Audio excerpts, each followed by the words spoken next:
Sorry masih mute. Assalamualaikum warahmatullahi wabarakatuh. Selamat pagi dan salam sejahtera untuk kita semua. Pagi, Pak. Waalaikumsalam, Pak. Pagi, Pak. Ya, di pertemuan terakhir, di pertemuan ke-14, kita akan membahas penyebab dari fluktuasi, yaitu dari sisi supply-nya. Oke. Ini adalah chapter terakhir, meskipun di bukunya MenQ ini bukan chapter terakhir. Sesudah ini masih ada bukan dua chapter tapi dua bagian. Bagian pertama yaitu bukan bagian pertama. Sesudah ini ada bagian yang namanya kebijakan. Tapi itu terkait dengan kebijakan. Termasuk sebenarnya ada kebijakan utangnya. Nah, berikutnya yang bagian terakhir adalah mikro di balik makronya, atau ya mikro di balik makronya. Esensinya mikro di balik makro yaitu misalkan kemarin kita bahas konsumsi, nah itu dibahas secara lebih mendetail. Kemudian juga konsumsi sebentar.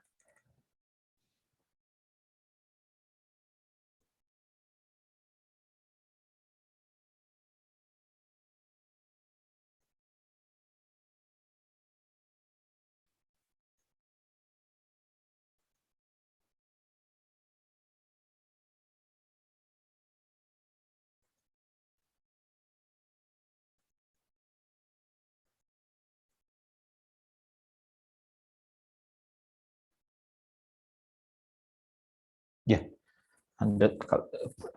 antar edisi cuma diganti judul di sini Understanding Consumer Behavior. Oke, nah itu bagian-bagian yang tidak perlu kita pelajari. Sebenarnya sih perlu juga, cuman kalau kita pelajari semua satu full 20 chapter itu memang cukup melelahkan.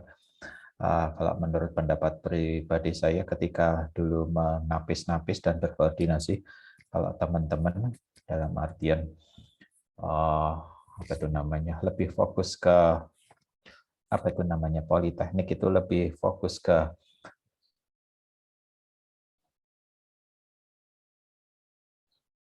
istilahnya, bukan teoritis seperti fakultas ekonomi, sampai dengan agregat supply ini menurut saya sudah sangat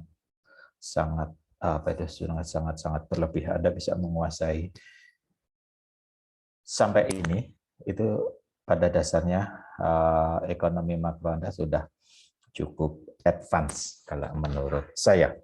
Oke, nah kalau memang di level S2, saya kurang tahu kalau untuk yang S1, karena S1 saya dulu belum seperti ini.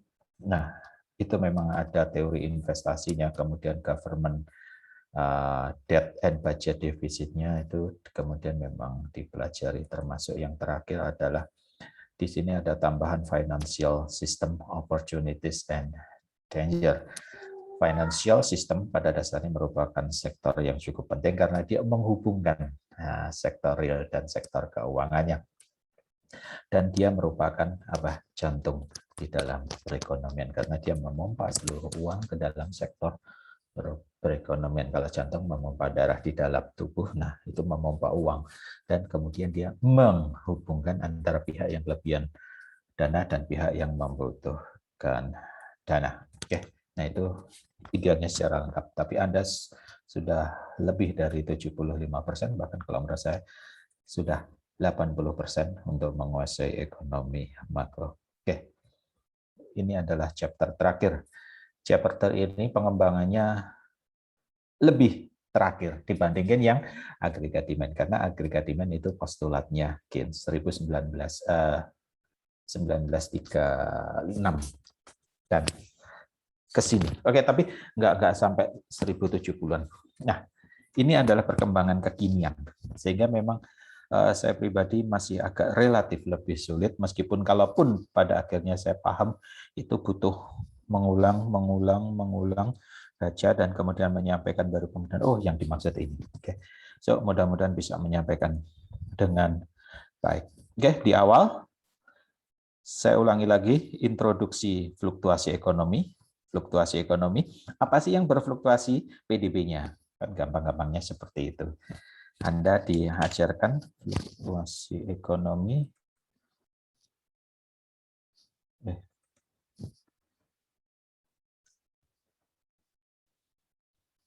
Apa sih yang berfluktuasi? Yang berfluktuasi.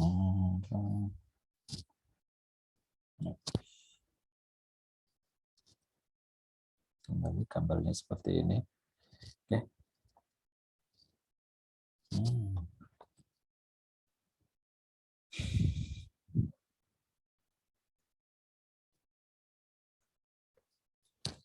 Nah, yang berfluktuasi ini PDB real ya. Cuman apakah data yang disampaikan PDB realnya, angkanya, ataukah persentase perubahannya? Kalau menurut saya sih sama aja. Maksudnya sama aja, ya kan arahnya sama. Delta dan PDB real dalam bentuk angka itu sama. Oke, nah ini titik 0, kemudian ini tahun, flashback, dan ini naik, turun, naik, turun, naik, turun, naik, turun. Terus seperti ini. Oke. Ini adalah PDB di masing-masing tahun. Oke. Apa yang menyebabkan? Yang menyebabkan adalah pergeseran AD dan AS. Agregat demand dan agregat supply yang bergeser. Saya ulangi lagi. Kenapa sih ini saya ulangi? Karena ini dasar banget. Dasar banget. Oke, dasar banget di mikro dan itu dibawa ke makro. Dan itu kemudian menjadi basic. Kalau Anda perhatikan satu apa yang Anda belajar di awal itu kan pada dasarnya supply dan demand. Oke, cerita di baliknya itu supply dan demand. Makanya kalaupun Anda nggak paham supply dan demand, setidak-tidaknya nanti Anda akan paham seperti burung beo yang menirukan supply. Setidak-tidaknya atau tidak-tidaknya menjadi well-educated parrot. Apa itu parrot? Burung beo yang teredukasi. Ngomong supply, demand, supply, demand, supply, demand. Nah, masalah ininya tergantung Anda. Oke, masih ingat kan Anda di mikro? P, G, supply, demand. Nah, kalau demand-nya bergeser ke sini, maka kemudian keseimbangannya kan Q-nya bergeser dari Q1 ke Q2. Geser. Oke, seperti itu. Bagaimana kalau agregat demand-nya bergeser ke kanan? Bagaimana kalau bergeser ke kanan?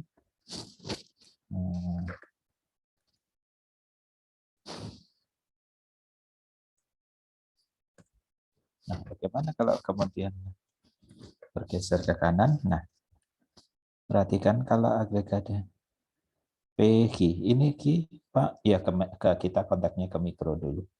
Supply, demand. Demand-nya bergeser ke kanan.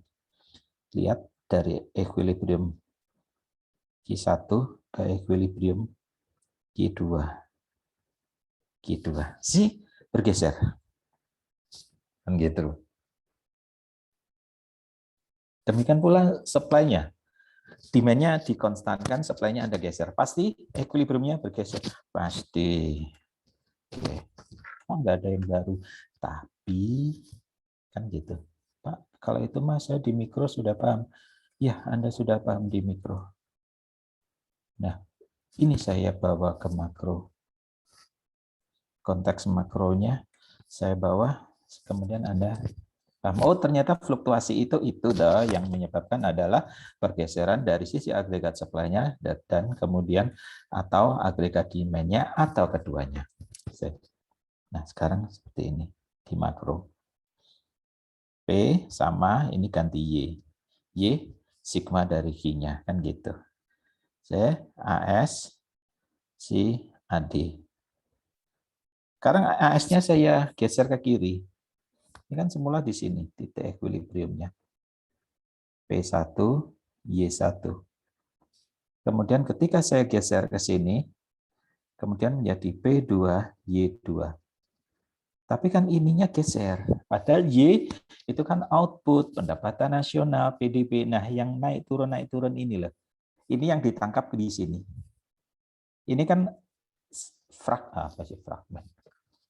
Sorry, saya mau nyebut fragmen. Ini kan fraksi per 1 tahun. Nah, fraksi. Pecahan per 1 tahunnya itu yang terjadi kan seperti ini. Nah, ini ditangkap fenomena ini. Naik turun 2020. Yang geser apanya nih? AS-nya atau AD-nya kan gitu doang. Pak, gampang ya? Gampang. Tenang aja, makro itu nggak ada yang sulit, Pak. Nggak ada yang sulit, tenang aja. Gampang, cuman gini doang. Sekarang cuman gini doang, nggak ada yang gampang. Oke, sebentar. Nah, delete. Nah, wait,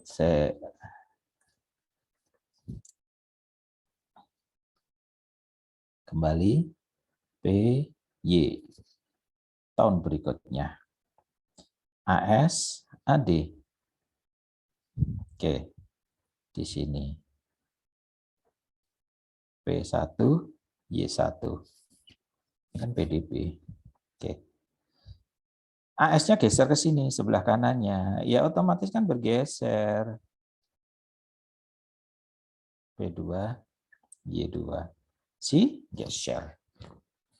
Dan ini ditangkap ke sini, kan gitu doang.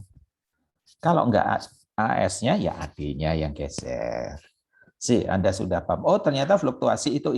Fluktuasi ini kan fluktuasi PDB. PDB itu kan bagian yang horizontal di sini. Y-nya ini kan PDB.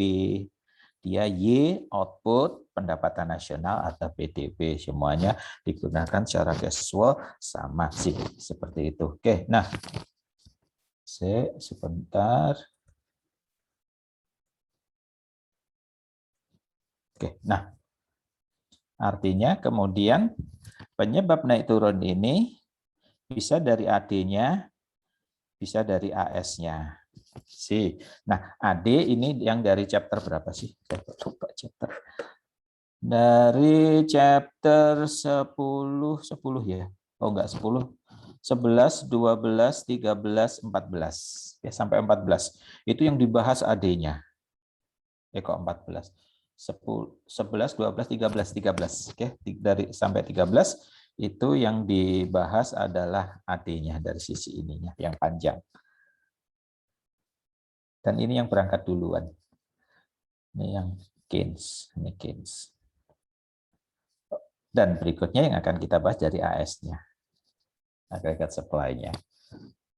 So, dua inilah AD, AS, pergeserannya menyebabkan fluktuasi. Nah, berikutnya apa yang menyebabkan AD bergeser?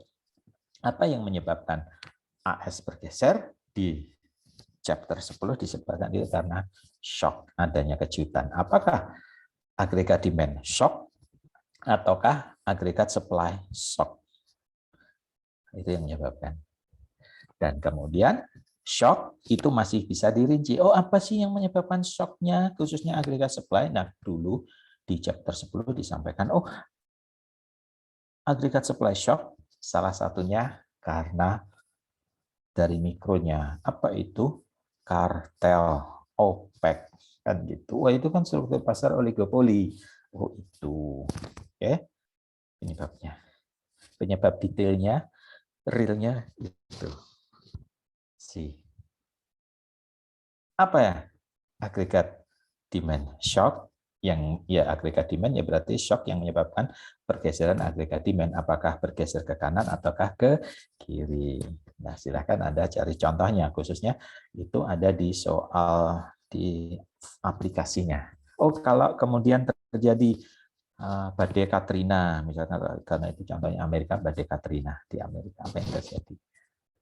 Oh, kalau kemudian terjadi banyak fraud kartu kredit, apa terjadi dan sebagainya. Oke.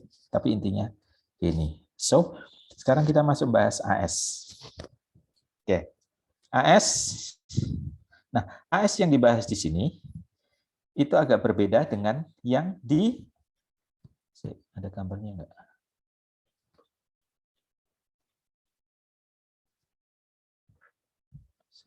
Sebentar.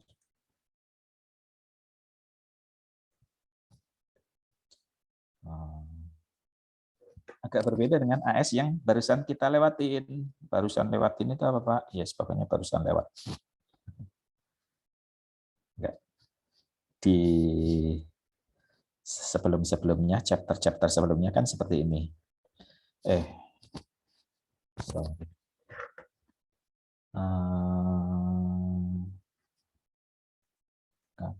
Ke ini.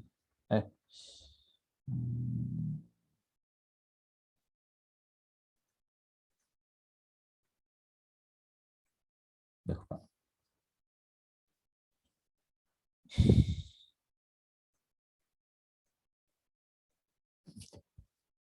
Yes. Ini yang LR long run, ini yang short run. Oke. Nah, sorry. Nah, yang akan kita bahas itu yang ini. Short run aggregate supply. Nah, yang short run sebelumnya versi sebelumnya itu kan horizontal. Mengapa? Sticky price. Price-nya di sini. Oke. Price-nya nggak gerak. Tapi Y-nya bisa naik turun, naik turun, naik turun, bisa ke kanan, bisa ke kiri. Oke. Alias dia baperan kan gitu kan ya. Y-nya baperan. Oke. Sama kayak di mikro. Kalau horizontal, supply-nya horizontal itu tandanya elastis, inelastis. Kalau di mikro, supply-nya dia horizontal, dia elastis atau inelastis? Elastis, Pak. Elastis. Kenapa? Ya P-nya nggak gerak, dianya gerak. Oh, nggak ada yang nyolek, gerak-gerak mulu. Baperan. Oke. Nah, yang akan kita pelajari ini lebih realistis lagi. Dia slope-nya short run agregatnya seperti ini. SRAS-nya seperti ini. Ini gambarnya jelek. Seperti ini. Slope-nya positif.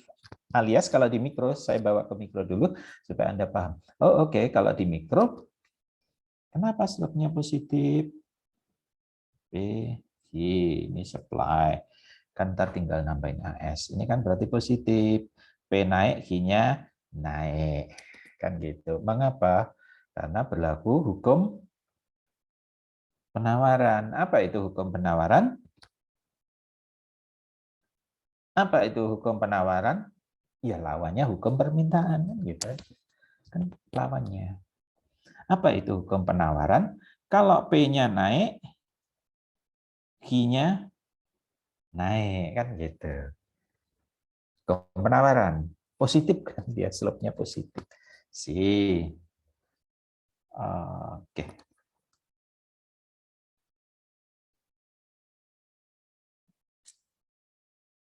Oke, flashback dulu waktu di mikro saya sedikit mengajarkan dengan persamaan. Maksudnya dengan persamaan. Kan sebenarnya matematis atau gambar seperti ini model. Atau dengan kalimat verbal itu model. Tapi dengan matematis, oh positif itu maksudnya seperti ini Pak yang dimaksud positif. Apanya positif?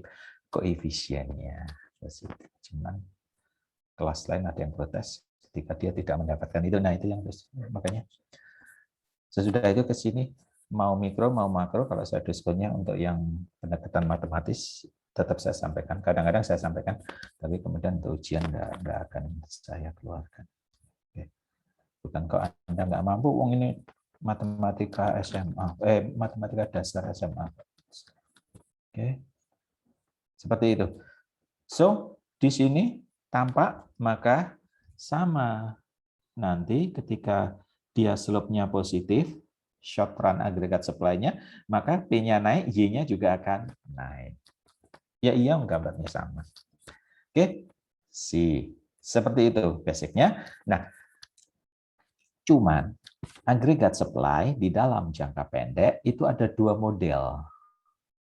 Oh sorry, sebelum masuk itu chapter ini kita akan membahas dua hal. Pertama agregat supply-nya. Oke, agregat supply-nya dan berikutnya adalah kurva Philip-nya. Kurva Philip itu trade off antara inflasi dan employment.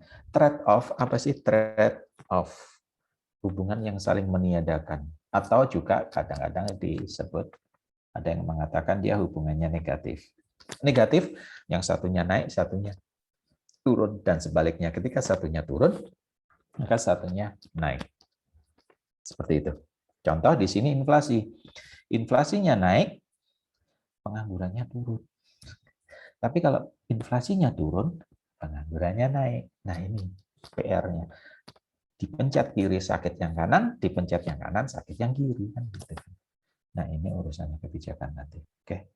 Nah seperti itu. Ini pokoknya ada dua yang akan kita bahas. Agregat supply-nya dan kurva Philip. Nah untuk agregat supply-nya itu diturunkan dari dua model. Oke. Di sini. Tetapi nanti model itu dua-duanya apakah imperfect information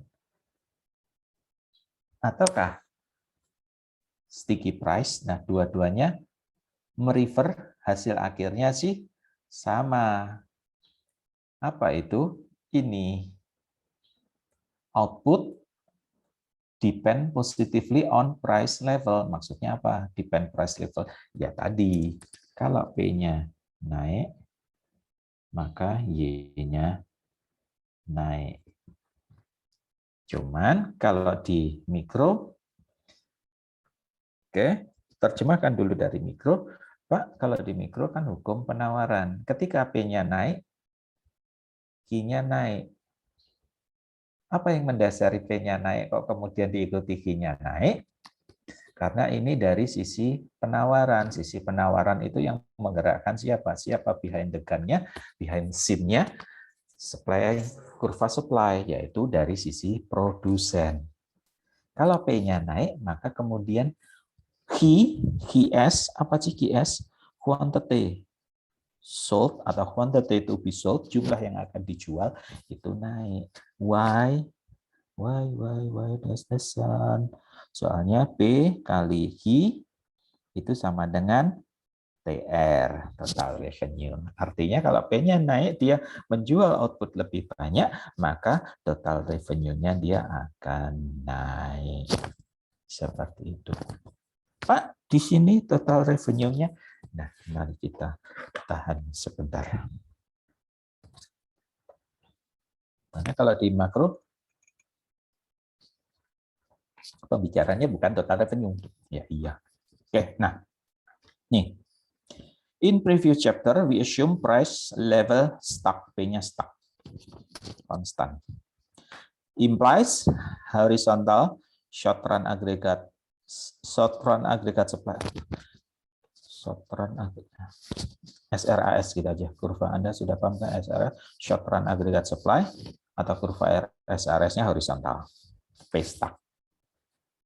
But yang lebih realistis itu kan P-nya nggak stuck. Nah, itulah kemudian dua model dikembangkan, yaitu sticky price dan imperfect information model atau informasi yang tidak sempurna. Bahas dulu yang pertama. Nah, both implies kedua model ini kemudian hasil akhirnya itu saya sendiri juga belum pernah baca historisnya sih, tapi kok dilalah mak beduduk hasilnya kurang lebih seperti ini. Apa itu? Y sama dengan Y bar ditambah alfa dalam kurung P dikurangi EP. EP bukan EP. Oke, EP. Pak, EP itu yang di Pantai Losari Makassar. Sejauh mata memandang, orang jualan EP lagi kan gitu. EP. Karena ini EP. Oke, beda. Y aggregate output. Output kapan? Output sekarang. Nah, Y-nya itu natural rate-nya. Alpha positif parameter, kemudian ini P dikurangi EPP actual price, ini actual aggregate output, P-nya actual price atau tingkat harga aktual yang terjadi dikurangi dengan EP at expected price level, harga yang diharapkan. Oke, mengapa sih Pak expected price level ini dimasukkan? Karena ini instingnya dari sisi penjual masuk, sisi penjual masuk expected price, harga yang diharapkan. Ini terkait dengan perilaku produsen, ya, perkembangan beginian. Kembali lagi, ini basicnya yang mempengaruhi adalah di sisi produsen. So atau bahasa sederhananya sebenarnya aggregate output atau PDB itu PDB dalam jangka panjang ditambah perubahannya. Sebut aja misalkan kasih notasi G. Jangan G deh. Kalau G nanti government expense apa ya? Sebenarnya cuma ini doang, rumusnya sederhana seperti ini. Y ini kan dalam jangka panjang, output long run-nya ditambah A. A itu selisih dari atau pergerakan harga. Harganya selisih. Selisih dari aktual dikurangi dengan expected-nya. Ini yang agak sedikit ngeblur, agak sedikit bukan ngeblur siapa ya? Karena kita apa sih namanya? Agak sedikit membingungkan buat teman-teman. Apa nih maksudnya? Kok ada tulisan participation can see your application. Siapa yang melihat aplikasi saya? Enggak, emang ini yang terbaru, sorry. Update apa nih namanya? Update Zoom yang terbaru ini muncul aplikasi apps gitu. Menu apps di bawah. Cuma nggak tahu kalau diklik ya, kalau saya install app apa bisa dilihat. Nggak tahu kalau nanti. Ya, nah seperti ini. Oke. Ini yang pergerakan harga. Oke. Seperti itu. Berikutnya, other things equal. Nah, ini apa sih namanya? Ini yang namanya ceteris paribus. Jika hal lain dianggap konstan, maka Y dan P positif. Y ini dan P ini positif. Ya iyalah, dari sini aja udah kelihatan. Ini konstan, konstan, konstan. Ini misalkan tak kasih bar, tapi barnya jangan diterjemahkan long run, tapi dianggap konstan. Ini juga konstan. Maka Y dan P positif. Ya iyalah. Masa iya dong. Kan gitu aja. Masa iya dong. Dari sini kan udah ketahuan. Oh, berarti tadi, kembali lagi yang tadi di awal, kalau Anda masih bingung di awal, loh ini kan P-nya jadi positif. Kayak di mikro. Itu maksudnya, tapi pakai bahasa yang bulat biar canggih. Karangannya Pak Menkyu ini memang canggih juga dia. Ya, padahal Pak Menkyu-nya juga bingung. Oke, Pak Menkyu-nya juga bingung. Oke, sebenarnya ingin mendirikan itu aja. Oke. Sticky price model. Ini dibahas model pertama. Ini sebenarnya ceritanya menarik. Yang nggak menarik itu pertama, kalau Anda baca dari PDF-nya karena bahasa Inggris, itu aja nggak menarik. Kecuali Anda orang sastra Inggris yang bisa Inggrisnya bagus, itu menjadi menarik. Berikutnya kalau membaca versi bahasa Indonesianya, keterjemahannya juga nggak out of context, jadinya nggak menarik. Tapi sebenarnya menarik di dalamnya cerita. Mengapa sih sticky price? Ini kejadian ini di Amerika sama Amelisa, siapa lagi. Tapi tidak kejadian di Indonesia. Oke, pokoknya di Amerika. Amelisa, Amerita, yes, pokoknya sama ame belalang kupu-kupu. Si long term contract. Di sana ada ceritanya. Restoran terutama. Itu kemudian dikaitkan dengan menu kos. Oke. Nah, ketika restoran di sana ngeprint pecel lele harganya 15.000. Itu kemudian kurang lebih 15.000 kan $1. Oke. Nah, di sana di Amelisa, siapa lagi? Amerita. Nah, itu kemudian pedagang di sana itu memegang prinsip kalau aku udah nyita harganya, maka dia akan memenuhi. Coba dia studi banding ke pecel lele di Kalmong kan gitu ya. Begitu ganti harga langsung diselotip, serot lakban hitam. Habis itu dikorek-korek pakai tip egg yang putih. Kadang-kadang juga enggak, malah udah lakban hitam aja. Begitu pengunjung masuk ingat harga, ada sih menu pecel lele, ayam lele, tahu lele. Sorry. Pecel lele, ayam lele, pecel lele, pecel ayam, pecel tahu, pokoknya semua serba pecel-pecelan itu cuma hitam lakban. Nggak salah sih, kamu nggak studi banding ke pedagang Kalimongso. Nah, mereka itu sehingga kemudian konstan. Demikian pula harga majalah. Ketika kemudian sudah mencetak majalah, harganya misalkan sama 25.000 per eksemplar, nah kemudian itu tidak berubah. Meskipun terjadi perubahan harga, dia akan memegang itu. Nah, di sini alasannya. Hebat kan ya di sana ya. Oh, ternyata sih negara yang kita tuduh kapitalis, tapi ternyata di sana firms not wishing to annoy customer with frequent price changes. Negara yang kita tuduh kapitalis, liberalis, apa itu neoliberalisme, ternyata ya perilakunya nggak kayak pedagang pecel lele di Kalmong. Itu Kalmong loh ya. Kalau yang Bintaro nggak pernah ganti harga. Yang Bintaro sampingnya masjid apa itu?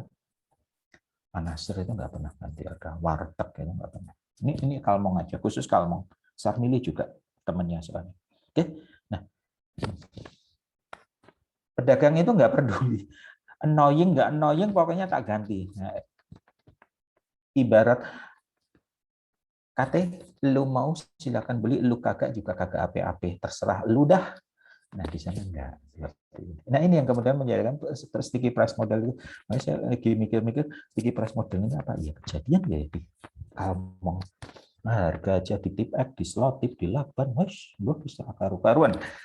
Nah ini yang seterusnya itu bagus. Ini survei, ini ada survei ilmiah yang disampaikan di Menki itu ilmiah. Oke, ceritanya bagus. Oke. Nah dari yang sticky price tadi, disimpulkan sebuah perusahaan industri atau produsen ketika ingin menetapkan harga, maka dia menggunakan rumus kurang lebihnya ini.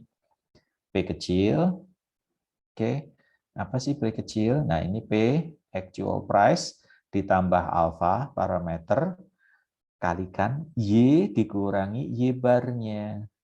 Y itu kan actual agregat output-nya atau actual PDB-nya. PDB real dikurangi real di dalam long run-nya.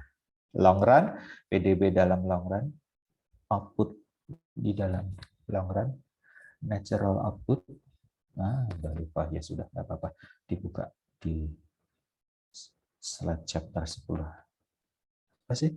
Natural output itu adalah output dalam kondisi full employment kan gitu.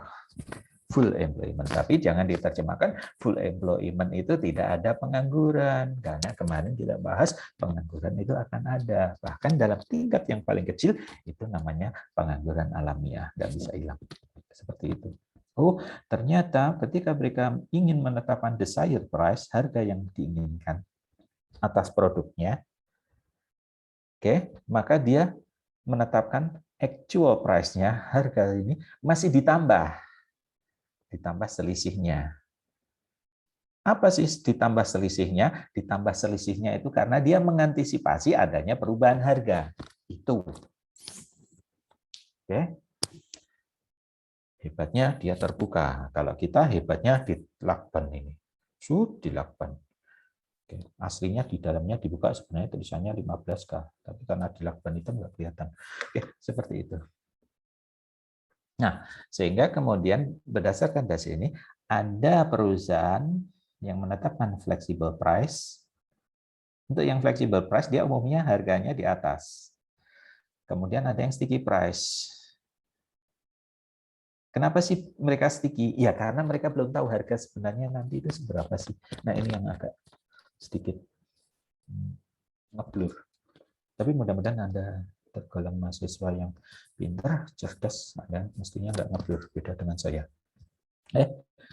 Saya kan zaman hidupnya dulu kurang vitamin. Anda kan lebih banyak minum multivitamin. Nah, seperti ini. Oke. Oke. Langsung aja blub blub blub blub blub blub blub blub blub blub blub. Ini Anda baca ya. Saya mempercepat proses saja. Oh, udah selesai. Oke. Nah, hasil akhirnya actual price itu sama dengan expected price, harga yang diharapkan. Ini kalau Anda bertanya, Pak, ini actual price ini harga aktual dari produk yang ingin dia jual. Ini ada di mindset-nya, ada di kalkulatornya produsen. Expected price, harga yang diharapkan.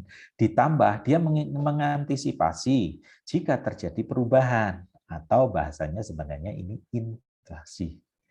Oke, dia sudah menghitung.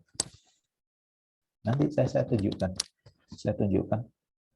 Ini kan bahasa canggih, ruwet kan. Tapi nanti saya tunjukkan. Bu pas Anda deh, nanti perilakunya itu seperti ini.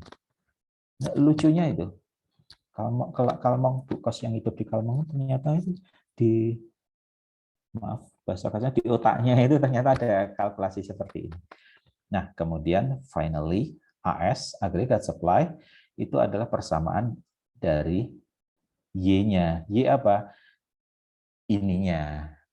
Oke. Sehingga kemudian Y sama dengan Y bar ditambah alfa kali P min expected price-nya. Oh, ini kan juga persamaan yang tadi di awal ini. Sorry. Ini kan persamaan yang awal ini. Ini. Persamaan yang awal ini. Oke. Oh, persamaannya apa? Y sama dengan Y bar actual output itu sama dengan natural output atau output di dalam jangka panjang ditambahkan perubahan harga. Tadi other things equal, Y dan P hubungannya positif, slope-nya positif. Nah, seperti itu. Ini yang dari sisi sticky price. Oke, Anda ikutin bersama aja. Ada di Menki ada. Nah, oke, berikutnya imperfect information model. Ini sudah dibandingkan yang chapter edisi 6 ini dibuang satu model. Karena satu model itu yang dibuang, toh ujung-ujungnya juga sama aja. Nah, berikutnya adalah imperfect information model. Model informasi yang tidak sempurna. Bagaimana sih hubungan model informasi yang tidak sempurna, kemudian menentukan bahwa aggregate supply itu slope-nya positif. Oke, asumsi. Nah, sebenarnya dilihat dari namanya imperfect information, informasi yang tidak sempurna, ya Anda sudah tahu, oh, informasinya nggak sempurna. Hampir sama ketika Anda belajar di ekonomi mikro, ada yang namanya asymmetric information, gitu kan ya. Informasinya asimetris, nggak sama dengan yang antara penjual dan pembeli. Oke. Ada Bu Ibu beli jeruk 3 kilo. Pedagangnya kan ngomong, manis Pak, manis Bang, manis. Beli 3 kilo bawa pulang, begitu bawa pulang ternyata asem. Bu ibunya marah, datangi pedagangnya. Ibu baru 3 kilo kecut semua marah-marah. Saya satu truk ini kecut semua nggak marah, Bu. Nah, gitu. Asymmetric information. Ya iya, ya satu truk memang ngincipin satu-satu. Ngilu lah kalau makan yang asem-asem sampai satu truk kan ngilu kan gitu kan ya. Ini nggak ada kaitannya mati corona ala Madura ya, yang lagi viral. No. Tapi ceritanya seperti itu. Nah, oke. Si informasi nggak maksudnya antara penjual dan pembeli. Kalau semuanya serba sempurna, pembeli tahu barangnya, kualitasnya barang. Ini kenapa sih kalau saya baca, kalau saya bawa tadi kisah Bu Ibu yang jual dengan pedagang. Karena itu di mikro namanya kan apa? Lemon. Market lemon, oke, pasar lemon. Lemonnya susah kan? Ada yang asam, ada yang agak-agak asam, ada yang manis. Kan seperti itu, market lemon di mikro. Mudah-mudahan enggak lupa mikronya. Kalau lupa ya sudah. Diingat aja covernya ekonomi mikro. Udah cukup. Kalau di dalamnya ada kisah market lemon. Nah, all wages prices are perfectly flexible. Ini dia diasumsikan beda dengan tadi sticky. Each supplier hanya menghasilkan, satu produsen hanya menghasilkan satu barang saja. Tetapi dia mengonsumsi banyak barang. Ya iya. Untuk menghasilkan satu barang, dia memerlukan pasar input atau input yang beraneka ragam. Kemudian masing-masing produsen knows nominal price of the goods he produces. Dia tahu. Ketika dia memproduksi laptop, dia tahu dia akan menentukan harga itu berapa. Tetapi dia tidak tahu harga keseluruhan di luar itu seperti apa. Pak, sekarang kan internet. Ya iya, sekarang lebih canggih lagi. Berarti tadi selisih P dikurangi expected price-nya lebih kecil lagi. Nah, zaman bahla kan nggak ada internet, terus gimana dong supaya tahu? Nanya satu-satu kan gitu. Artinya dia nggak tahu pesaingnya. Supplier no history of price movement, tetapi dia tahu harga laptopnya dia itu. Dulu saya pertama kali jual laptop itu harganya 1 juta. Sorry. Dulu, anyway, by the way, ini cerita real. Bapak-bapak pimpinan saya itu kalau beli laptop itu, laptopnya zaman bahla itu harganya 20 jutaan. Tebelnya laptopnya segini. Pokoknya kalau jatuh, ngenain jempolnya langsung bengkak. Hilangnya seminggu, 2 minggu baru. Itu memang harganya mahal. Sekarang itu loh murah-murah. Oke? Anda mau yang di bawah 5 juta ada. Di bawah range 5 sampai 10 ada. 10 sampai 15 ada. 15 sampai 20 ada. Di atas 25 ada. Yang di atas 50 juta ada buat teman-teman yang hobinya lagi. Atau apa buat film itu, animasi itu ada.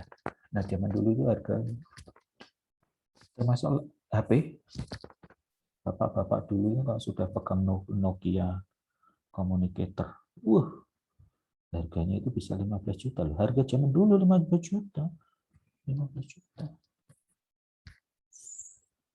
Saya dulu pernah beli CMN aja hampir 2 juta. CMN yang... Nah, supplier no history of price movement. Dia tahu history harga-harga. Tapi dia ngeraba-ngeraba untuk masa depannya. Intinya seperti itu. Kenapa? Ya ini informasi yang nggak sempurna. Nah, kemudian informasi yang nggak sempurna itu ini pesan saya dipelajari sendiri. Bapak nggak tahu. Jangan gitu dong, bro. Nggak, maksudnya saya kan ngelesnya kayak baja kan. Kalau saya terangin satu-satu kan waktunya habis. Nah, kan gitu. So, mari kita lengkapi saja. Oke. Kemudian, supply of each good depend on relative price-nya. Relative price-nya. Ya iya. Ingat cerita saya di mikro tadi. Kalau P-nya naik, Q-nya naik. Why? Why does the sun? Because P kali Q itu kan total revenue-nya. Artinya semakin P-nya naik, maka kemudian dia berasumsi kalau harganya naik, maka keuntungan itu akan meningkat. Ini P jual loh ya, P jual. Oke, P output bukan P input. Artinya dengan input harga input yang sama, harga laptopnya naik, maka kemudian kalau P-nya naik, maka aku akan menjual atau berusaha menjual Q lebih banyak. Dengan alasan keuntunganku akan meningkat. So, di sini supply of each good depends on relative price-nya. Tergantung dari harga relatifnya. Dari sisi mikro udah ketebak. So, the nominal price of the good minus overall price level. Nominal price good, harga nominalnya laptop 10 juta dikurangi overall tingkat level. Overall price level itu apa sih? Overall price level itu adalah inflasi. Anda masih ingat IHK? Anda masih ingat PDB deflator? PDB deflator. Untuk menghitung inflasi bisa dihitung dengan PDB deflator. PDB deflator bahwa inflasi itu tercermin dari kenaikan harga, kenaikan nominal PDB itu sendiri, dan IHK. IHK itu dihitung berdasarkan sekeranjang barang yang memang dikonsumsi pada masyarakat bersangkutan. Masing-masing memiliki kelebihan dan kelemahannya. Oke, mudah-mudahan Anda nggak lupa. Tapi kalau lupa ya sudah, nggak apa-apa. Oke, seperti itu. Overall price levelnya ini PDB-nya. IHK untuk menghitung inflasi. So, nominal price, harga nominal dikurangi inflasi. Nominal. Saya harus sebenarnya menghibur diri sebenarnya. Enggak sih, soalnya ada SPMB, ada e-learning manajemen pengetahuan, ada secondment. Sudah tak sampaikan kan? Andai kata gadgetku kurang, gadgetku cukup, aku itu mau triple zoom. Berhubung punyanya laptop sama HP, ya sudah double zoom. Double zoom saja. Yang zoom satunya di HP sudah tak abaikan, sudah tak mute, yang paling kecil. Tapi kalau saya nggak join, nah nanti absen saya nggak terhitung. Nanti saya dimarahi lagi.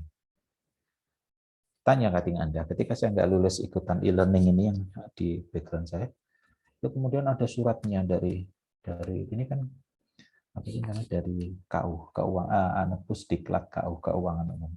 Nanti ngirim surat ke direktur PKSH, Wuryanto nggak lulus, kenapa nggak absen? Iya, seperti itu, surat. Makanya terus double zoom. Lah, terus ini mau tak geser kemana? Wong ini minggu terakhir. Kan gitu, ini kan minggu terakhir. Makanya ya sudah double zoom, tapi yang satunya diabaikan. Kalau bisa triple zoom, misalkan Anda mau minjemin saya HP lagi, sini tak triple zoom dengan yang SPMB sama yang secondment. Tapi berhubung ya sudah. Oke, nah seperti itu. Makanya saya menghibur diri. Terus ceritanya supplier sama menghibur diri tadi apa? Tadi malah hilang ya. Oke. Supplier. Kenapa sih pakai supplier? Nggak main gini. Kenapa nggak bilang produsen?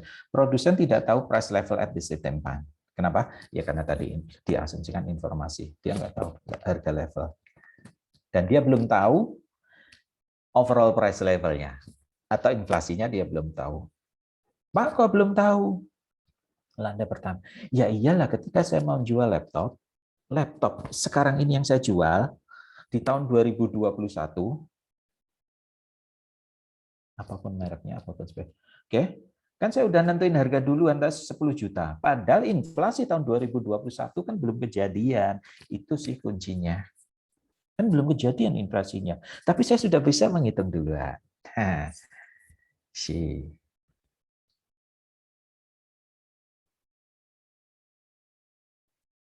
Saya nggak tahu ingin cerita. Pernah Anda berpikir, ini kita anggap Anda normal, Anda ngekos. Oke? Anda ngekos. Pernah Anda bertanya-tanya atau membongkar pola pikirnya ibu kos di seputaran Kalmong, gitu kan ya? 1 tahun di tahun 2020, dia menentukan harga 1 tahunnya 10 juta. Oke?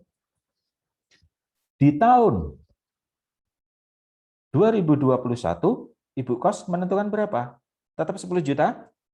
Enggak, naik pasti. Oke, jadi 11 juta. Pernah Anda bertanya, Bu, Anda dapat hitungan 1 juta itu dari mana sehingga kemudian menjadi 10 juta? Berarti kan dia expected kan? Dia sudah tahu inflasi di tahun 2021. Belum. Nah, itu loh. Hebat ya si Ibu Kosti Kalimongso, pola pikirnya sama dengan yang ada di ekonomi mikro, di ekonomi makro. Dia ada expected price-nya, dia ada expected overall price-nya.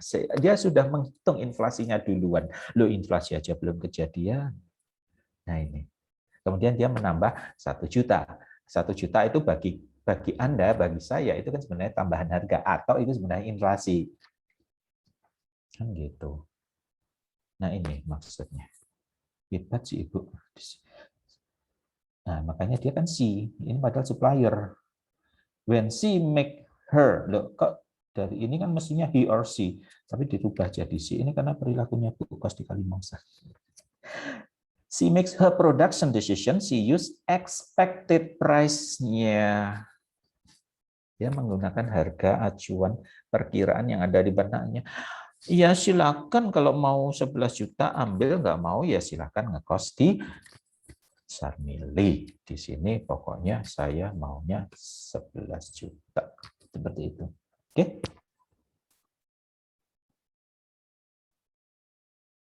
Kalau P-nya naik, actual, expected-nya tidak, apa tadi? P min expected.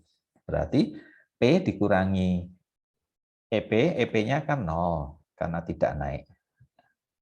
Kan gitu. Berarti dia, oh, kalau gitu hargaku increasing her relative price has risen. So, dia akan memproduksi lebih banyak. Ya iya, kalau harganya naik kan dia akan memproduksi lebih banyak. Oke. Intinya ingin menjadikan hubungan positif antara P dan Y-nya. Seperti itu. Sehingga kemudian summary dan implikasinya ada di sini. Buat model, apakah imperfect information ataukah sticky price itu merefer pada hal yang sama. Y sama dengan Y pada natural rate ditambah alpha kalikan perubahan dari harga atau selisih antara actual price dikurangi dengan expected price-nya. Ini. P dikurangi expected price, ini ada dari sisi mindset-nya produsen. He or she. Oke. Nah, dari sini, karena tadi hubungannya positif, maka kemudian digambarkan short run agregat supply-nya, SRAS-nya, dia slope-nya positif, nggak lagi horizontal, seperti yang Anda kenal di chapter 11, 12, 13. Tidak mengapa, karena di chapter 11, 12, 13 itu untuk memudahkan. Karena cerita behind the gun untuk sampai ke sininya itu rumit. Long run tetap ya tegak lurus. Mengapa? Ayo, masih ingat enggak? Kenapa ininya tegak lurus? Lupa Pak? Ya sudah, nggak apa-apa. Namanya orang lupa itu kan nggak ingat. Masa saya marah-marah kan nggak boleh. Imun saya nanti turun. Mengapa? Ya karena kan in the long run, Y sama dengan fungsi K, L. Kan K dan L tidak dipengaruhi P, ini kan P. Ya kan? Seperti itu. Gampang kok makro. Gampang. Oke. Banyak orang Pak makro kesusahan. Oke, nah ini kemudian di antara perpotongan antara short run dan long run-nya, nah ini ada 3 posisi. If P-nya, actual price-nya, harga aktual itu harga yang memang benar-benar terjadi, sama dengan harga yang dia perkirakan, diharapkan, expected price-nya, nah ini kemudian di sini. Nah, di atas kondisi ini bukan saya sebut equilibrium. Pak, kenapa nggak disebut equilibrium berpotongan? Ya kalau equilibrium itu demand ketemu supply. Ini kan supply saja. Cuman ini long run sama short run. Maka kemudian di sini kalau posisinya pada perpotongan, dia actual price sama dengan expected price. Nah, di atas itu, maka actual price-nya lebih besar dibandingkan expected price-nya. Mengapa? Ingat yang tadi. Kalau di bawah, maka actual price-nya dia kurang dari expected price-nya. Cuman itu doang kok.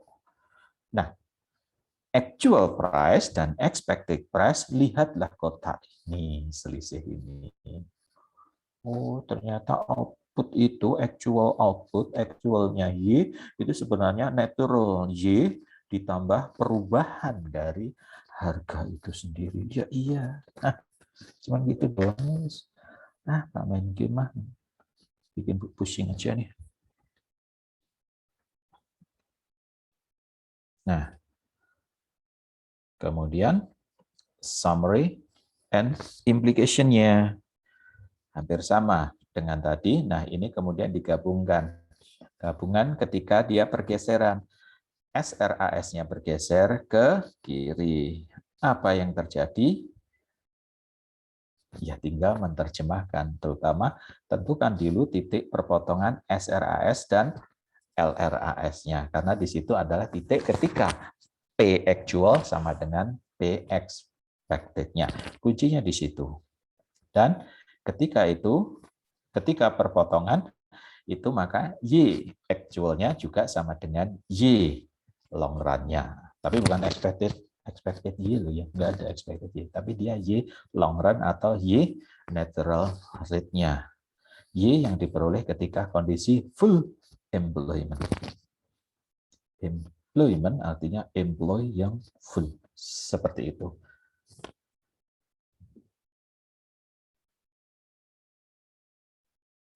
Dan apa yang terjadi ketika expected price-nya meningkat, maka kemudian output-nya return to its natural rate-nya. Dan sebaliknya, apa yang terjadi ketika short run aggregate supply-nya shift down, what happen? Nah, itu tinggal menceritakan saja. Oke, seperti itu. Sekarang agregat supply-nya lebih realistis. Slope-nya nih, slope-nya apa itu? Terutama yang di jalan jangka pendek ya. Dia slope-nya apa itu namanya? Positif, tidak horizontal. Sih, pasti ada perbedaan. Pasti ada perbedaan ya. Oke, nah. Oke, selesai agregat supply, ada pertanyaan?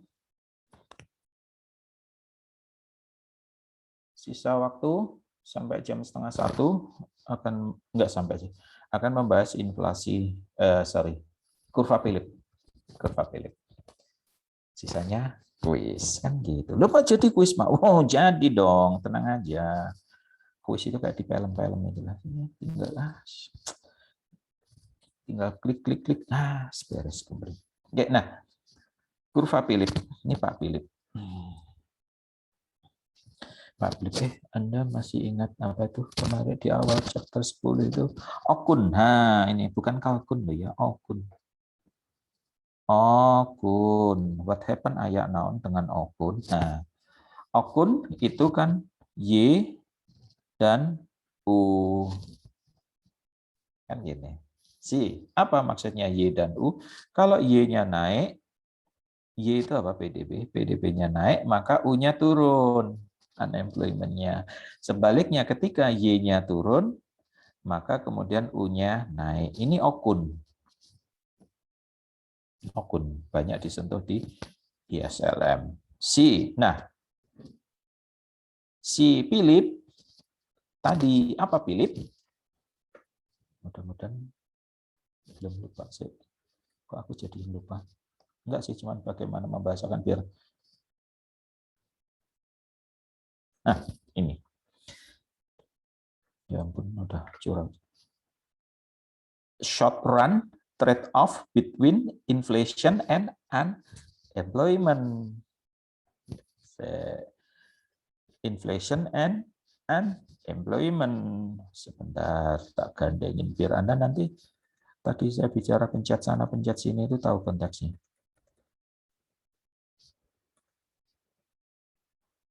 bukan di sini. Nah, ini Okun. Okun Y dan O, sedangkan Philip itu P itu inflasi dan O. Dan trade off juga, ini kan trade off sama ini. Kalau inflasinya naik, O-nya turun. Kalau inflasinya turun, U-nya naik.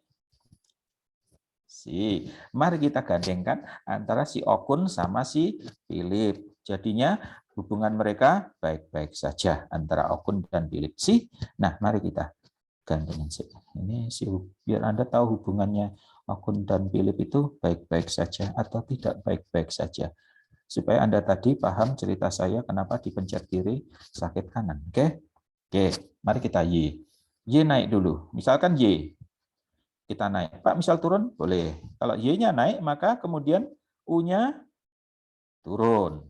Okun. Tapi Philip, kalau U-nya turun, P-nya, inflasinya naik. Terus, ini. Nah, ini loh. Ini wilayah cenderungnya pemerintah. Kan gitu. Pemerintah mendorong Y-nya naik, Y-nya naik. Tapi kalau Y-nya naik, P-nya naik. Aduh. Ini kan ya ditakutin kan inflasi. Nah, dari sini ternyata hubungannya si Okun dan Philip ini enggak bagus, kurang bagus. Nah, ini dipencet sini Y sakit di P. Kalau dipencet P-nya sakit Y-nya. Loh, kok bisa, Pak? Ya mari kita balik di. Kalau P-nya turun, U-nya naik. Unemployment-nya naik. Kalau unemployment-nya naik berarti Y-nya turun. Terus yang benar yang mana, Pak? Itu seninya kebijakan. Ya, intinya pokoknya supaya mendamaikan hubungan antara Okun dan Philip, ya wahai BI, wahai pemerintah, duduklah bareng-bareng berkoordinasi. Cuman itu doang kok. Wah, kalau itu saya bisa jadi Menteri Keuangan, jadi Gubernur BI, gampang ya. Seperti itu doang kok pekerjaannya. Bapak-bapak dan ibu-ibu seperti itu mendamaikan antara Philip dan Okun. Selesai. Oke, kita bahas berikutnya. Dari sini Anda sudah kebayang, seperti ini ya. Oke, Philip. P, inflasi, depends on expected inflation-nya Anda tadi, ibu kos Anda tadi. Di benaknya sudah ada expected inflation. Hebat ya ibu kosnya. Philip. Akhirnya ditangkap sama Pak Philip. Cost expected inflation, kok bisa dia ngitung inflasi segini-segini kemudian nambahinnya 1 juta. Harusnya kalau inflasinya misalkan misal nih ya. Oke. Tadi harga kos-kosan berapa? 1 juta. 10 juta sebelumnya. Kalau naiknya 1 juta berarti dia inflasinya berapa? 10% kan? 10% dari 10 juta. Itu 1 juta. Betul? Padahal kan inflasinya nggak sampai segitu. Sebenarnya Anda kan harus, Bu, menurut Pak Menkyu atau menurut data BPS itu ukur inflasinya paling 2%, Bu. 2% kali 10 juta harusnya jatuhnya sekitar 200 ribu. Ya silakan. Anda mau ngikut saya atau mau ngikut BPS? Silakan. Kalau mau ngikut BPS, silakan cari kos-kosan yang naiknya cuma 200 ribu. Gitu. Kan gitu. Nah, ternyata dia expected inflasinya kuat. Nah, berikutnya ini cyclical unemployment. Unemployment ini cyclis dari finding ke separation, separation ke finding, terus muter kemarin. Di berikutnya deviasi antara actual rate of unemployment from natural rate-nya. Kemudian supply shock. Apa itu supply shock ya? Supply shock ya shock yang kenanya di supply bukan di demand. Itulah kenapa Philip curve diturunkan dari supply, tidak dari sisi demand. Gampang Pak itu Pak. Coba kalau supply dan demand ruwet bersamanya. Oke. Kemudian dinotasikan P sama dengan expected inflation EP dikurangi dengan parameter beta, kemudian dikalikan cyclical unemployment, itu kan unemployment dikurangi unemployment ketika natural rate, ini kan namanya cyclical unemployment. ditambah V, ini shocknya 3. Pak, kenapa dikurangi? Ya karena P itu pada dasarnya expected-nya yang diharapkan dikurangi, bukan ditambah. Pak, kalau ditambah, tambah. Berarti expected-nya di sini 0 kalau dia positif. Which is nggak mungkin. Itu aja sih. Which is nggak mungkin. Oke. Mengapa nggak mungkin? Ya karena selama ini mostly perekonomian itu P. Saya tidak mengatakan nggak mungkin perekonomian P-nya 0 atau P-nya negatif. No, saya nggak. Contoh Jepang, itu P-nya negatif. P-nya negatif artinya di sana bukan terjadi inflasi, tapi deflasi. Oke, nah ini tugas Anda belajar di rumah. Persamaan 1, 2, 3, sampai 7. Nah, saya akan ngeles kayak baca, jadi kemudian ke sini saja, langsung ke sini. Short run aggregate supply. Tadi persamaan ini copy paste sama yang tadi di sana. Sedangkan persamaan kurva Philip-nya seperti ini, kan gitu. P sama dengan expected P dikurangi parameter beta dikalikan cyclical unemployment ditambah shock yang ada di sisi supply. Mari kita baca pelan-pelan. Short run aggregate supply output is relative unexpected movement in the price level. Ini kan unexpected movement. Pergerakan yang tidak diharapkan price level. Price level itu apa sih? Inflasi. Pak, kenapa sih nggak pakai bahasa inflasi? Soalnya di sini inflasinya masih belum jelas. Karena Pak, ya kan ini ada unsur ininya. Expected inflation-nya, bukan yang sini. Justru yang mau dicari itu yang sini. Oke, seperti itu. Nah, kurva Philip, unemployment is related to unexpected movement in inflation rate-nya. Baru di sini ngomong jelas. Baru di sini diomong tegas inflation rate. Ya iya, baru di sini. Kalau di sini belum ada notasi P. Terus hubungannya baik-baik saja.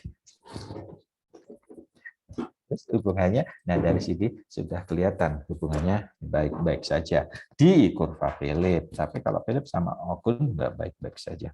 Oke, nah adaptive ekspektasi. Ini yang bagian saya bilang perilaku konsumen. Ini Anda harus baca di chapter. Tapi untungnya ini bukan bagian berapa ya? Bentar.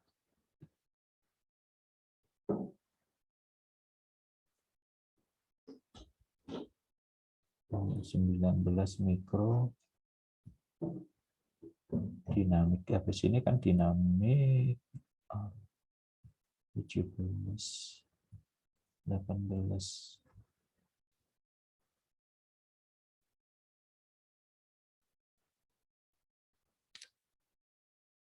kok beda ya sebenarnya.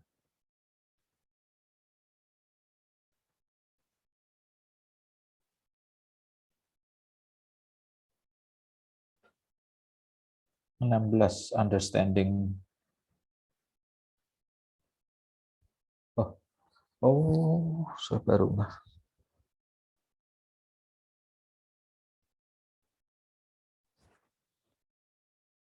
Oke. Kalau di buku PDF-nya itu 16, makanya kok beda. Di sini 16, yang di slide itu alternatif perspektif on stabilization policy. Sedangkan di sini understanding consumer behavior. Oke, ada perbedaan. Tapi Anda baca di chapter 16. Enggak, tapi ini bukan bagian dari yang kita pelajari. Oke. Sampai mana tadi? Oke, nah. Ekspektasi adaptif. Oke. Ekspektasi adaptif ini untuk menjelaskan tadi unemployment is related to unexpected movement dari inflation rate. Jadi inflation rate-nya pergerakannya unexpected, tidak diharapkan. Ya iya. Kalau inflation rate pergerakannya diharapkan ya enak. Oke. Nah, ini ada adaptif ekspektasi, harapan adaptif. Apa sih?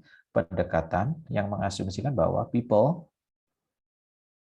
ekspektasinya future inflation based on recent observation inflation. Yes, seperti itu. Adaptif. Jadi, artinya inflasi yang diharapkan tahun yang akan datang, let's say tahun 2021, itu sama dengan inflasi tahun sebelumnya. Makanya di sini P-1 periode sebelumnya. Actual maksudnya. Oh, kalau kemarin inflasinya 10%, maka sekarang juga 10%. Expected inflasinya. Oke, expected. Kenapa? Karena P di sini expected-nya ini sama dengan tahun sebelumnya, tapi masih ada ini. Itu aja, supaya Anda jangan, oh kalau kemarin 10, maka sekarang 10. No.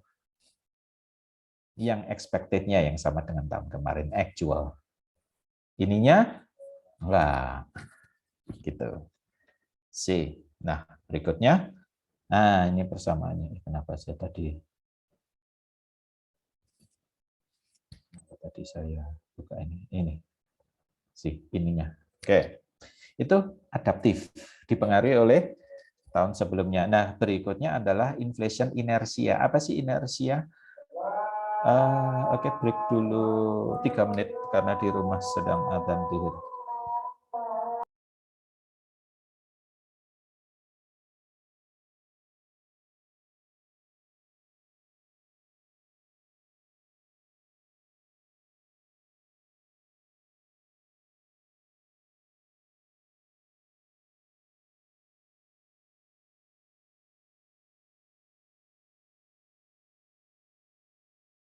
Oke, mari kita lanjutkan. Tinggal sedikit saja. Nah, dari apa tadi? Adaptif, bahwa inflasi atau actual inflation current year atau tahun tertentu itu dipengaruhi oleh inflasi.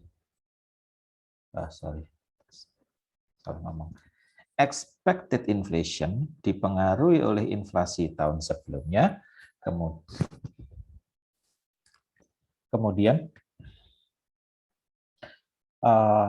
adaptif itu menimbulkan inersia. Apa sih inersia? Inersia itu hukum Newton 1, Newton 2, Anda masih ingat ya di fisika? Newton 1, Newton 2. Oke.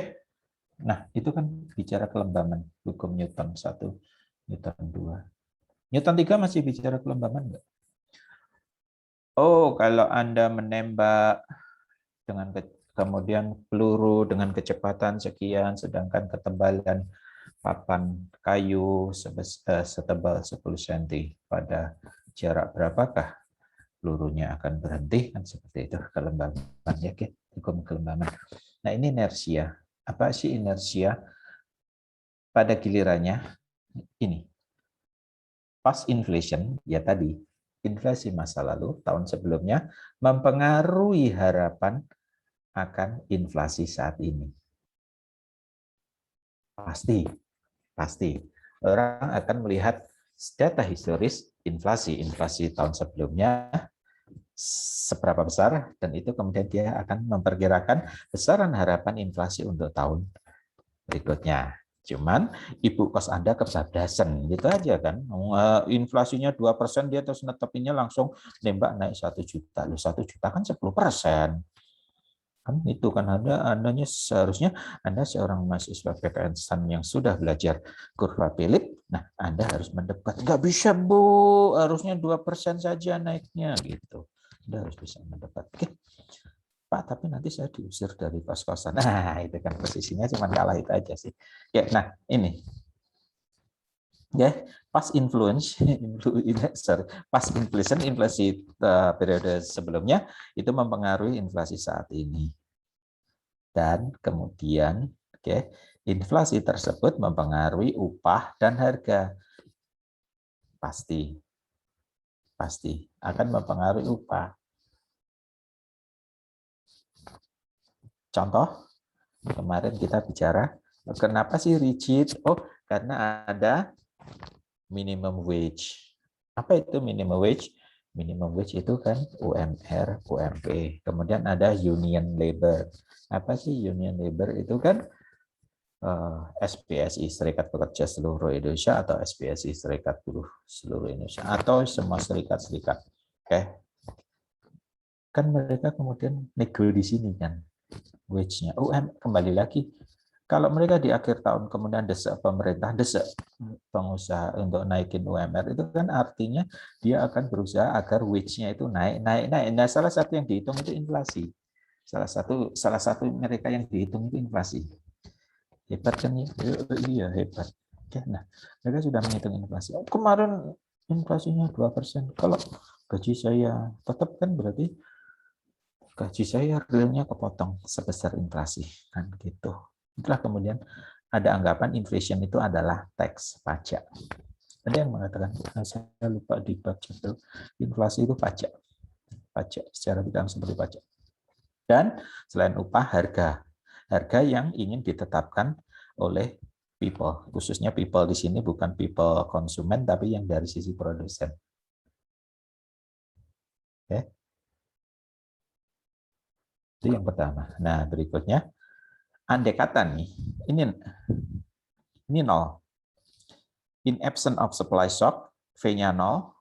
Or cyclical unemployment, ini cyclical unemployment, ini juga nol. Absence itu apa? Berarti nggak hadir. Kita anggap absennya kita kasih 0,0. Oke. Inflation will continue. Inflasi itu akan terus berlanjut indefinitely. Tidak terbatas at its current rate. Tidak terbatas pada tingkatan yang sekarang. Maksudnya apa? Ya kurang lebihnya nih, kalau cyclical unemployment-nya 0, shock-nya 0, maka dia akan sama dengan periode tahun sebelumnya. Itu maksudnya. Artinya inflasi ini akan terus terjadi. Biarpun inflasinya negatif, deflasi. Pak, itu bukan inflasi, itu deflasi. Iya, itu inflasi, tapi negatif. Sih, seperti itu. Nah, inflasi itu bisa dari dua sisi. Yang pertama cost push inflation, yang berikutnya demand pull inflation. Kalau cost push, kalau demand pull. Oke, apa itu cost push? Kalau cost push berarti dari sisi cost-nya yang mendorong. Kalau cost itu berarti dari sisi demand apa supply? Ya, supply lah. Ini kan tulisannya supply. Kalau cost itu dari sisi supply-nya. Artinya ada shock mendorong supply away, menjauhi natural rate-nya di dalam jangka panjangnya. Sehingga kemudian terjadilah inflasi. Dia kemudian pengaruhnya dari sisi produksi. Oke. Otomatis industri mempengaruhi perusahaan untuk menaikkan harganya. Oke. Nah, berikutnya dari sisi demand pull. Kalau demand dia pull, narik. Kenapa? Karena dia dari sisi shock-nya, dari sisi demand-nya. Kalau demand menarik. Oke. Kalau Anda membayangkan, oh, kenapa sih pada menjelang Ramadan, menjelang Natal, tahun baru, kemudian inflasinya agak naik, karena ada tarikan dari sisi demand pull ini tertarik. Oke. Bukan dari sisi produksinya, tapi dari sisi outputnya. Kan gitu. Contoh telur. Nah, ini kan telur ini kan bisa terdefinisi menjadi dua. Barang final, dan barang antara. Output antara final. Final, Pak, kalau Anda beli telur untuk apa? Telur dicabein, kemudian dimakan. Final. Jual telur, badi ceplok, omelet, mata sapi. Kenapa mata sapi ya? Kenapa enggak mata kebo? Saya belum tahu tuh. Kenapa istilahnya. Menarik itu. Telur mata sapi, mata kebo. Ora arek. dan sebagainya itu final. Artinya Anda beli telur untuk langsung dikonsumsi. Nah, ada sementara telur itu juga banyak, bahkan mungkin lebih banyak dia sebagai barang antara. Barang antara Anda beli telur, kan kemudian tidak Anda jual, tidak ada konsumsi. Terus Anda buat kue, Anda buat roti, Anda buat cake dan sejenisnya, kemudian cake-nya yang Anda jual. Ini namanya produk atau output antara. Nah, kalau pas Ramadan, Lebaran, atau tahun baru, permintaannya naik. Selain karena Anda konsumsi buat entah telur apalah, balado atau whatever, sama yang ini untuk roti, cake itu kan badan sisanya pakai telur kan, kebanyakan cake. Apa itu? Yang paling terkenal yang trio wek-wek itu Kastengel, Nastar,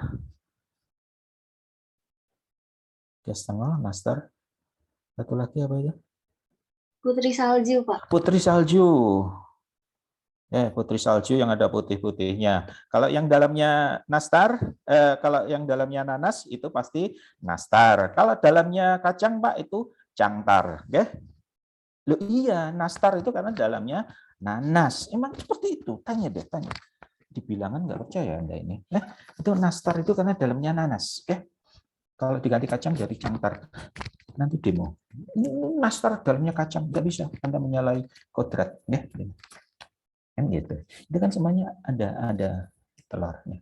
Ya, trio wek-wek itu yang paling terkenal. Oke. Nah, ini demand pool seperti itu. Oke. Nah, last but not least, bagian akhir kemudian ketika dia digrafiskan. Oke, sama atau mirip dengan kurva demand-nya. Slope-nya negatif. Kalau negatif ya kan tadi Philip itu kan hubungannya negatif, trade off antara P inflasi dan unemployment. C.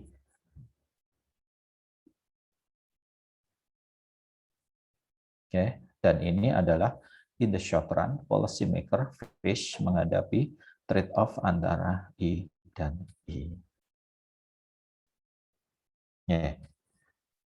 Unemployment ini ada naturalnya, sedangkan expected inflation itu ditambah, P itu sama dengan expected inflation ditambah shock-nya, kan gitu. Diambil dari sini, yang movement unexpected movement-nya itu pada sisi horizontal, representasi pergeseran kurva kondisi unemployment-nya, sedangkan ini expected ditambah dengan Pak ini kan negatif, ya negatif tambah positif kan positif. Ini di sini. Seperti itu. Nah, cuma gitu Pak ya, short run, Philip curve dalam short run. Karena di dalam long run ada Philip curve short run. Nah, apa yang terjadi kalau misalkan masyarakat menyesuaikan ekspektasinya. Di sini misalkan increase expected inflation. Kalau terjadi expected inflation-nya, inflasi yang diharapkan ada di benaknya masyarakat, tahun depan terjadi inflasi 5%, maka itu akan menggeser kurva Philip ke atas. Pak, shocknya nanti aja, karena shock itu kan terjadi ketika dia sudah diketahui. Berbeda dengan expected, ini kan bisa diramalkan. Kenapa ramalannya? Ya, karena setidak-tidaknya tahun kemarin terjadi inflasi 5%. Maka nanti juga diperkasihkan 5% plus shock-nya. Maka kemudian dia akan menggeser ke atas. Nah, kalau expected-nya ke bawah, negatif, maka dia akan bergerak downward. Oke, seperti itu. Itu pergeseran kurva supply-nya. So, tetap mau bergeser ke kiri, ke kanan. Oke, misalkan dari sini, apa yang terjadi? Oh, di sini unemployment-nya konstan pada level natural, tapi inflasinya dia bergeser. Seperti itu. Oke, dan kebalikannya. Atau kalau kemudian P-nya turun, inflation-nya turun, maka kemudian unemployment-nya dia akan naik. Seperti itu. Oke, pertanyaan? Izin bertanya, Pak. Yes. Beta di rumus inflasi itu sama yang di saham itu sama, Pak? Beta di inflasi, oke, ini parameter. Oke, good. Dan di saham. Saham. Aku Kalau belum di tahu saham itu untuk mengukur risiko gitu, Pak. Oh, beda. Berarti beda. Beda. Karena ini parameter ini apa sih parameter? Ini nanti kalau Anda akan ketemunya persamaan ekonometrika. Apa sih persamaan ekonometrika? Ya, esensinya ini Pak, ini ada yang mengatakan parameter, ada yang mengatakan koefisien. Ada. Oke. Nah, koefisien harga, kalau kita ngomong harga, misalkan beta P, maka ini adalah elastisitas harga. Kan gitu. Cuman di sini dikatakan, kenapa dia dikatakan beta saja? Kenapa dia tidak resiko, tidak elastisitas? Karena ini tergantung dari ininya. Oke. Ini parameter, kalau ini variabelnya. Nah, ini variabel. Oke. Seperti itu. Nah, ini yang berbeda. Memang penyimpulannya itu yang standar. Yang standar itu dengan menggunakan alfa, beta, dan seterusnya, gamma, theta. Ini yang standar, basic banget. Biasanya alfa itu untuk menyimpulkan konstanta. Apa sih konstanta? Konstanta itu dia titik origin ditambah misalkan 2. Oke, sehingga dia tidak pernah memotong titik originnya 0,0. Itu konstanta. Sedangkan beta itu adalah parameter variabel. Seperti itu. Oke, terima kasih atas pertanyaannya.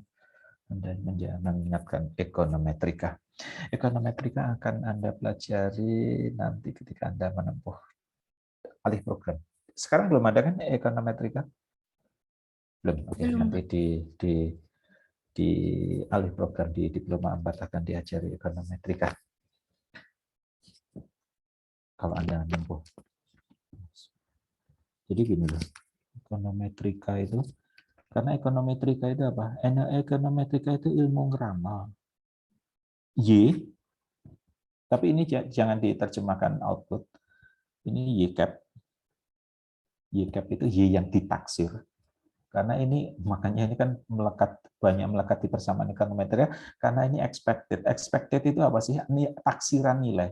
Taksiran nilai itu sama dengan alfa tambah beta, misalkan A tambah error.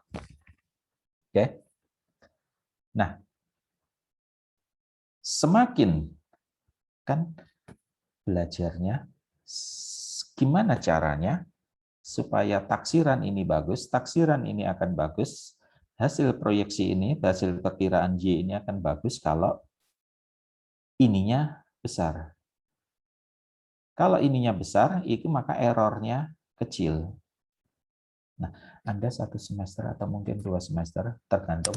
Kalau di misalkan UI itu ekonometrika bisa ekonometrika 1, ekonometrika 2. Mungkin ekonometrika 3. Oke, let's say ekonometrika 2.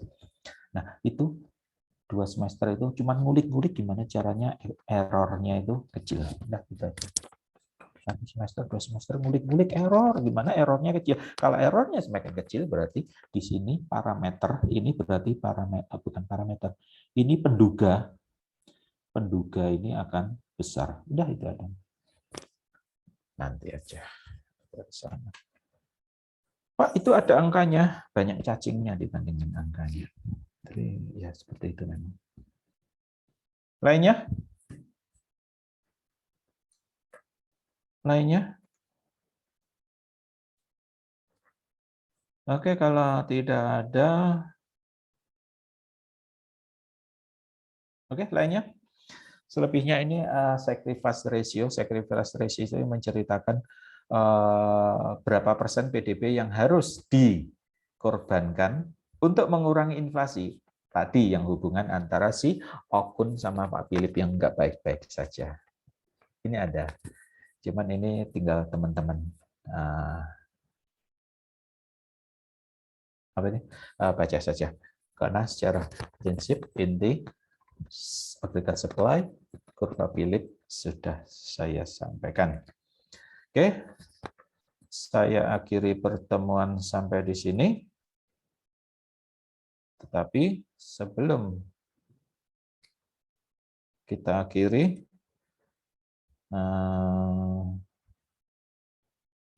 itu tadi apa? Kuis untuk mengisi nilai aktivitas Anda. Gampang kok kuisnya, ini 10 soal aja.